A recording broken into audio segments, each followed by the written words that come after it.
इस वीडियो में एक ड्रग का रिव्यू लेके आए हैं। उस ड्रग का नाम है सिल्डेल्फो। क्रीम की शक्ल में आती है। क्रीम यानी कि जिल्द के ऊपर लगाने वाली एक क्रीम होती है सिल्डेल्फो।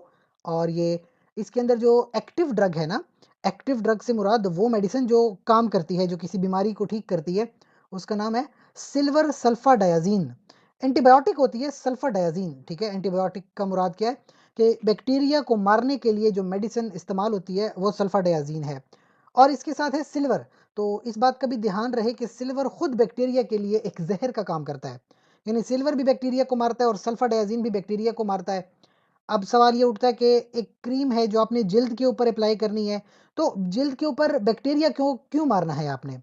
ज़रा समझिएगा कि कभी कभी हमारी ज़िंदगी में कुछ नाखुशगवार वाकयात हो जाते हैं, जिसमें देखा जाए कि आग लग जाती है या कहीं धमाका हो जाता है या सिलेंडर फट जाता है, और उस आग की वजह से इंसान का जिस्म जल जाता है। उस जले हुए जिस्म के ऊपर फिर कभी-कभी बैक्टीरिया या जो फंगाई है इन्फेक्शन फैलाना शुरू कर देते हैं। तो उस बैक्टीरिया को रोकना ज़रूरी होता है कि इन्फेक्शन ना फैले। तो ये जो क्रीम होती है आप उस जली हुई जगह पे लगाते हो, तकरीबन दिन में सुबह-शाम भी लगा सकते हो या दिन में 1 बार भी लगा सकते हो। जैसे कि आप इस तस्वीर में देखें, एक पेशेंट है जो कि जला हुआ है। तो सबसे पहले तो उस जली हुई जगह को साफ किया गया, फिर वहाँ पे क्रीम लगा के जो है उसको कवर कर लिया गया, ताकि उस जगह के ऊपर कोई क्रीम जो है वो उससे हटे नहीं, ठहरे, थोड़े वक़्त तक ठहर सके। तो जैसे कि आप ये नेक्स्ट पिक्चर में देखिए, जिस जगह पे क्रीम लगाई जा रही है वो जगह ठीक हो रही है, हीलिंग प्रोसेस शुरू हो जाता है। अब जो निशान पड़ जाता है वहाँ पे, वो निशान कितने दिनों में ठीक होगा, वो बात है डर्मेटोलॉजी की, एस्थेटिक्स की।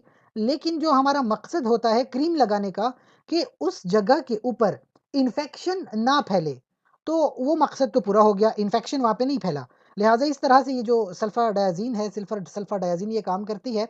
चंद एक बातें जो आपके ज़हन में होनी चाहिए। अगर किसी इंसान को सल्फ़र से एलर्जी है, तो यानी कि वो इस मेडिसिन को इस्तेमाल नहीं कर सकता, ये पहली बात है। दूसरी बात ये है कि अगर उसको किसी किस्म की हाइपर सेंसिटिविटी है, जो कि एक तरह की एलर्जी ही होती है, वो इसका इस्तेमाल ना करे। ख़वातीन जो कि प्रेग्नेंट हैं, वो इसका इस्तेमाल ना करें। जब इसका इस्तेमाल किया जाता है, तो कुछ लोगों को दर्द महसूस होता है, जिस्म जिल्द जल सकती है, बहुत ज़्यादा ख़ारिश होती है, कभी-कभी वहाँ पे रैश आ जाती है या स्किन टूट सकती है। इस तरह के थोड़े बहुत साइड इफ़ेक्ट्स भी लोग बताते रहते हैं। बहरहाल ये एक सेफ़ ड्रग है और डॉक्टर की हिदायत के मुताबिक ही इस्तेमाल होती है। इसके अलावा भी आपका कोई सवाल है, आप कमेंट सेक्शन में पूछ सकते हैं, और साथ ही चैनल को लाइक करें, कमेंट करें, शेयर करें, सब्सक्राइब करें। शुक्रिया।